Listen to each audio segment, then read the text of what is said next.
If this doesn't tell you how much I love the Nintendo 3DS, I don't know what does. With this history, my most played game is definitely Xenoblade Chronicles 3D, and then Persona Q2, and then many more titles. The Nintendo 3DS will always remain a legend. Hello everyone, my name is Frosty R&B, the Frostman himself. Today we are going to continue my second half of my Nintendo 3DS collection. We have 19 games to go over, and I want to explain the great details. If you guys have not seen part 1 of the collection video, I highly recommend checking that out.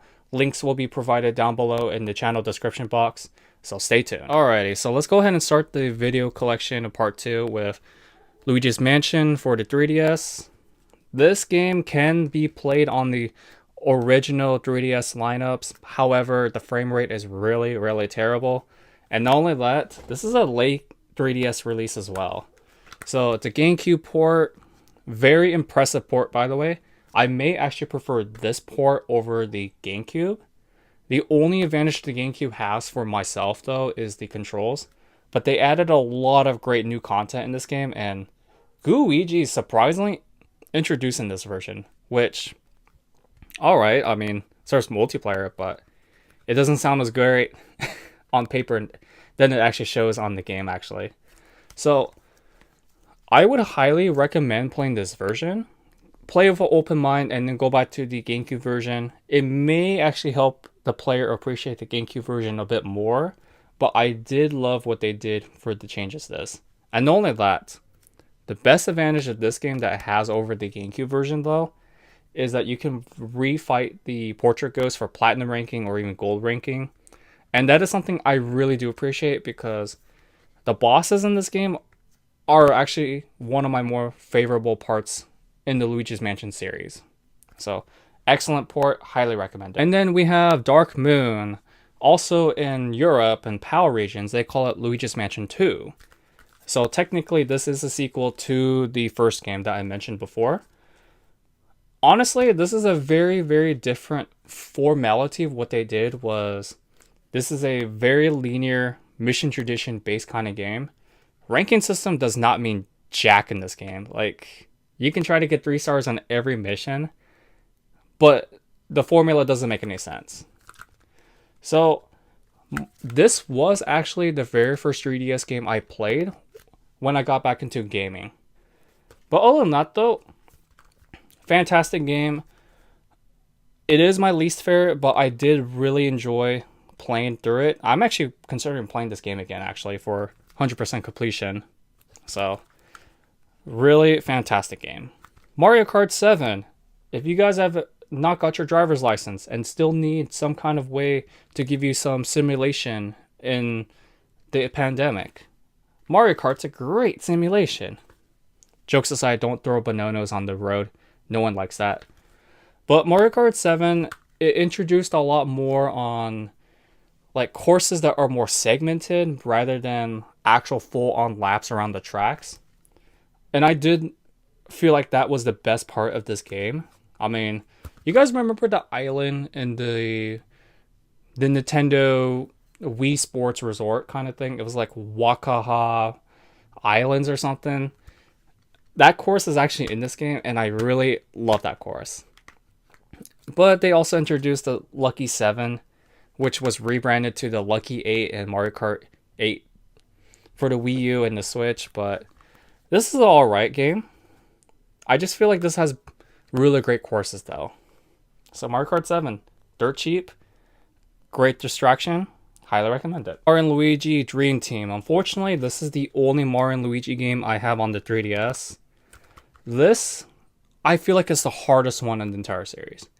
Call me crazy, but I have trouble with the bosses in this game, surprisingly. Either I'm not upgrading my armor, or the bosses in the Dream World section have way too much health. And I feel like this game did drag on for a bit. I mean, I really enjoyed the game for what it was. I mean, Katamari Luigi. They also got Giant Luigi.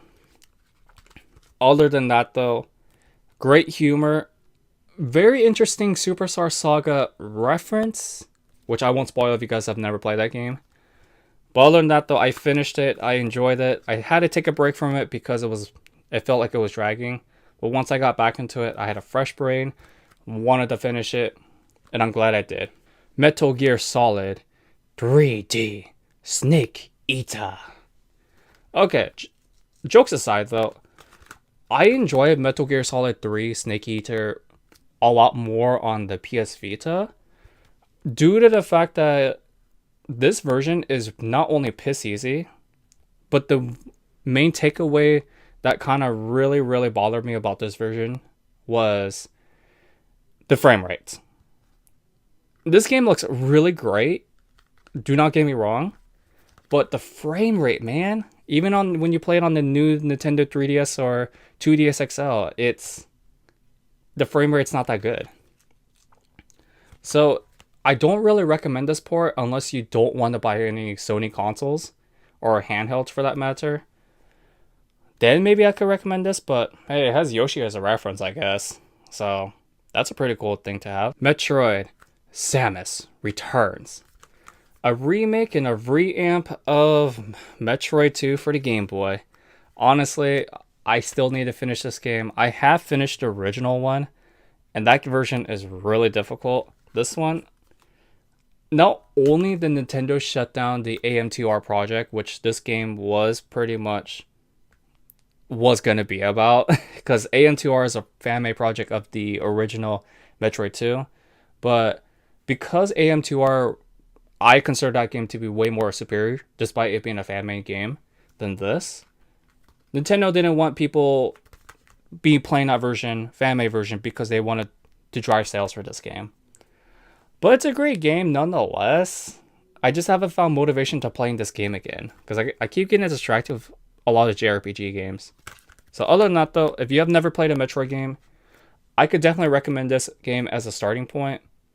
But if you're a veteran, you may want to come into this with a very open mind. That's really the only advice I could give to people. Speaking of open minds, do you guys remember when Metroid Prime Federation Force got a lot of dislikes when it was first unveiled in Nintendo's trailer? I sure did. Jokes aside, though, Metroid Prime Federation Force was actually a lot better than Triforce Heroes in terms of the single player mode.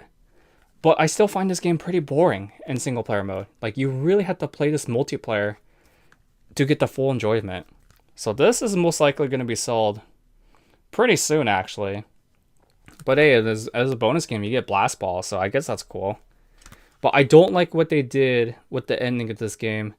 And I looked at the ending. I don't really care for spoilers of this game, because I'm not going to be playing this game again. Alright, so we're getting into something very different. Persona Cute. Yes, I call it cute because they are all chibi. Shadow of the Labyrinth. Entria Odyssey is also a different game from Atlas, but that's what this game is essentially based off of. But with Persona 4 and 3 chibi designs. That's really the best way I can put it. It does have some Persona mechanics, but not in terms of battle. So if you're a Persona fan, you're gonna have to really adjust your strategies and also your utilities. Because let me tell you, magic is trash in this game. But other than that, though, I do like this game, but I'm still trying to finish up the next game that will be shown off before I jump to this one. And it is worth noting that the first releases of these games for Persona Q, they had a lot of reports where the physical cartridge was like disinfectant or dysfunctional. But the great part about this game is that you can either save on the cartridge or onto the memory card. But do note that if you do save on the memory card, you can't really simultaneously switch between the same two files. So you can't really copy them in a way. I tried it, it didn't work. So if you're owning a physical or a digital copy, it's highly recommended to save on the SD card. Other than that, though, you gotta play Persona 4 and 3 to get to know the characters, but I'll be honest, I enjoyed this game a lot more than the third one. So cheers. This is actually the game I'm currently playing right now. It's called Persona Q2, QT, lols, New Cinema Labyrinth. Persona 5, 4, and 3. Again, just like the same criteria for prerequisites, play 3, 4, and 5. But I'll be honest, any game is pretty much better than Persona 3 in my personal opinion in that series, besides the dancing games. So, same formula, same gist of it. This game is a lot more balanced, but still more grindy, if that makes sense. I am excited to finish this very soon. But what I could definitely say, though, is I actually started with this version of the game rather than its prequel. So, awesome game. Very great presentation. It is worth noting that the Q1 has English voice dub acting. This only has Japanese, but it has English text, which kind of bothers me a bit because I really hate Teddy's / Kuma's Japanese VA sound. It's just really annoying. Next up, we got Poochie and Yoshi's Woolly World. So if you have never heard about this game, it's pretty much a Wii U port of the game, except there's no free roaming.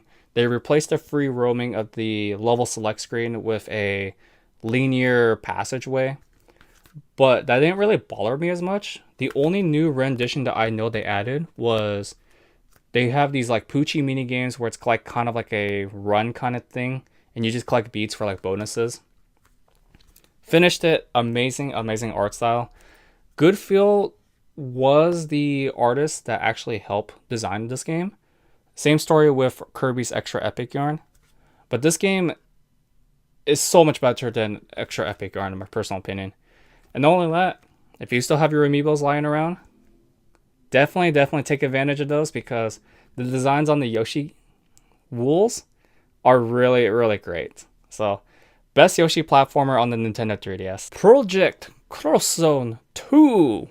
Yeah, I'm not gonna lie, I thought it was actually Project X Zone 2, but this is the sequel to the first game, but you don't really need to play the first game to understand this game, because it's legitimately crossovers between Sega, Bandai Namco, Capcom, and an exclusive in the second game, 3 Nintendo characters.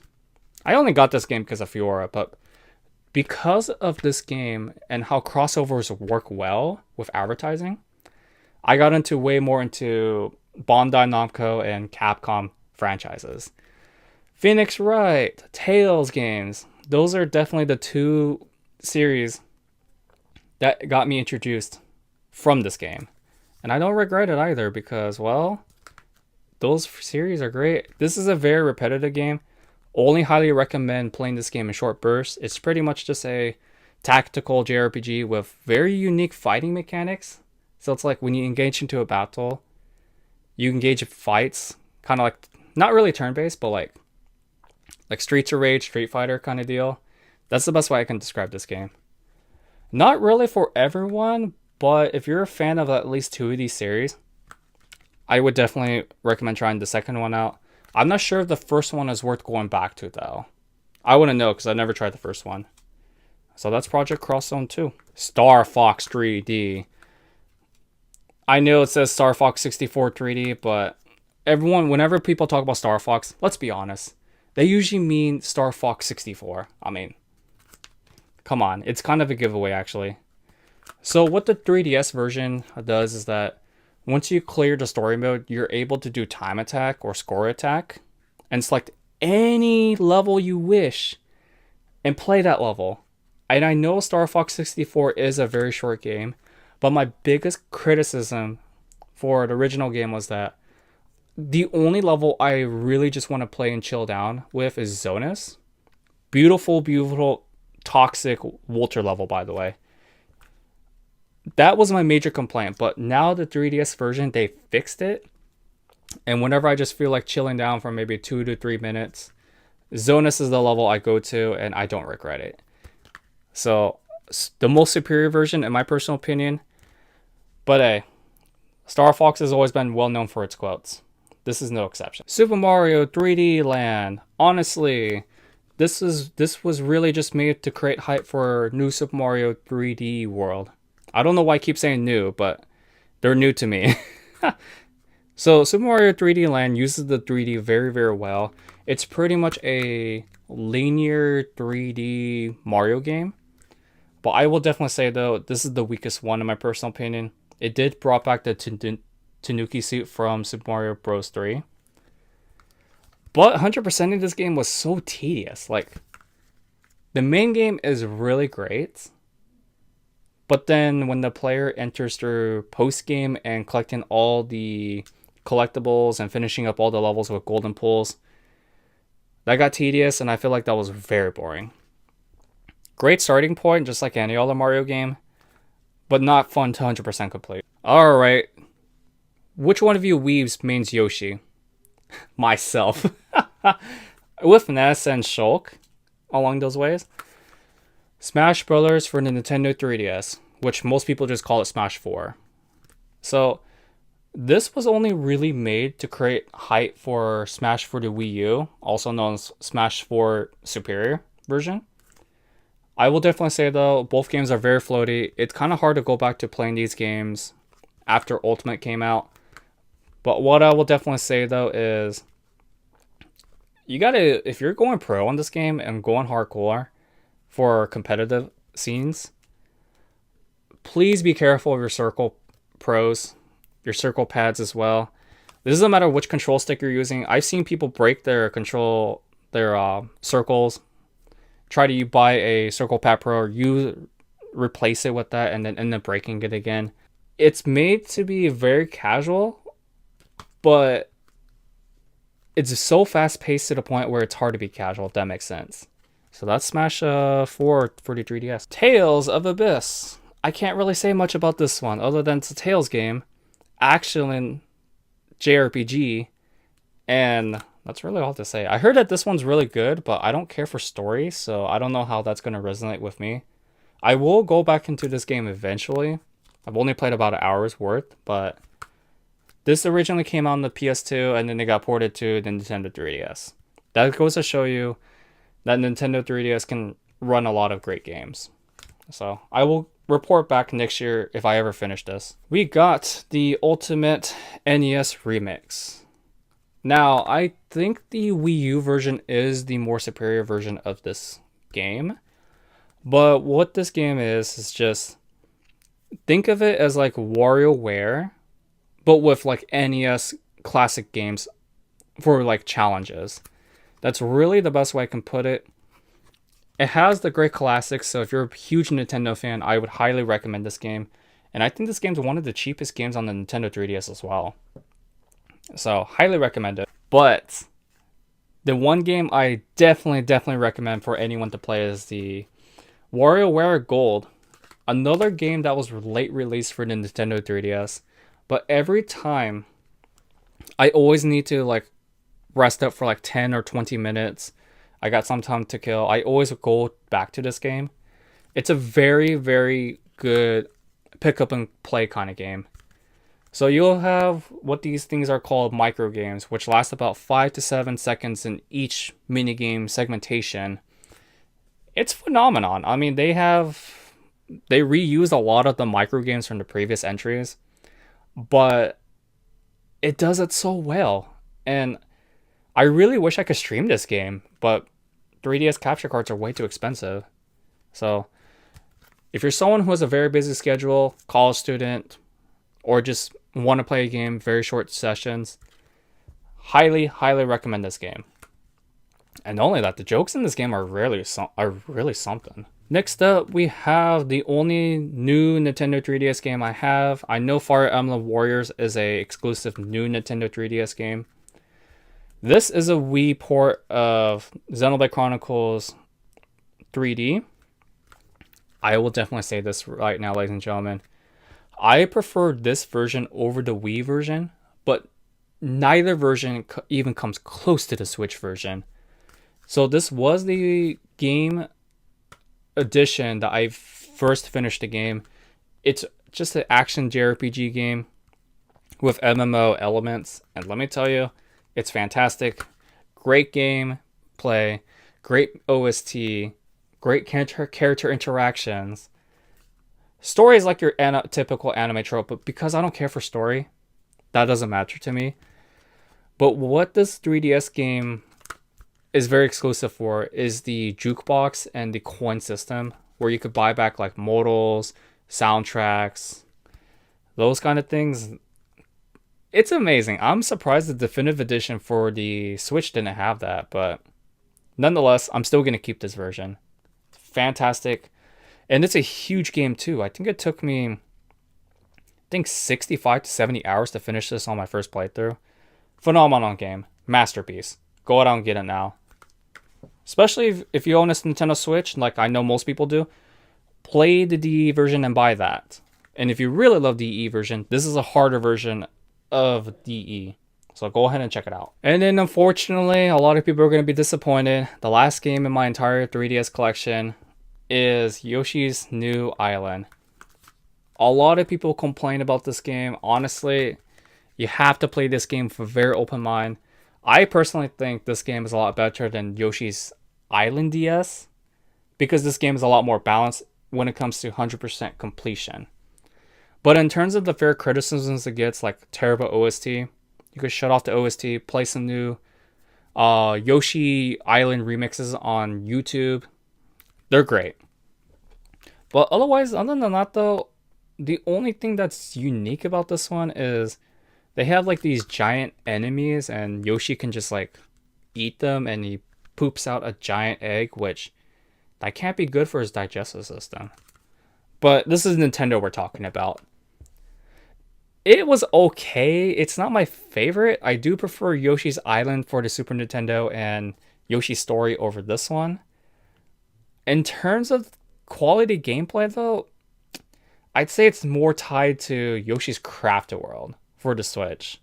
They're just okay games. 100% completion, I will have to go back to this game eventually. I'm trying to run away the inevitable. But it is what it is. You're going to have to play this with an open mind though. Justice! With that, that's the end of my entire Nintendo 3DS collection. I really hope everyone has enjoyed the games I've showed off so far. It is definitely the biggest collection of games I have in my entire library. If as a matter of fact, I think it's like 70% right now. So that's crazy. So let me know what's your favorite Nintendo 3DS game down in the comments down below. I would love to share some answers and see if I had any exposure, because even though I do sell games that I don't play anymore, I still have the memories I share with them. So if you like the video, give it a like, annihilate the subscribe button, and check out the links down below on the social media stuff. So this has been Frosty R&B. All I gotta say is stay chilly, keep gaming. I will see you guys in the next one.